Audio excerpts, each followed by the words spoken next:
Hi, welcome to HardReset.Info channel, dear viewers. In front of me, REALME Q5 PRO device, and now I can show you how to turn off running apps on this device.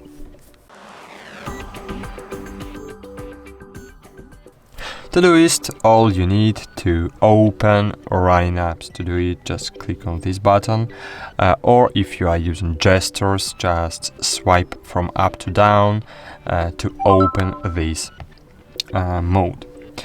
And here, just close running applications. It's too easy to do. That's it. As you can see, all running apps was successfully closed. That's it. Thanks for watching. Like this video, subscribe to our channel, and bye. See you.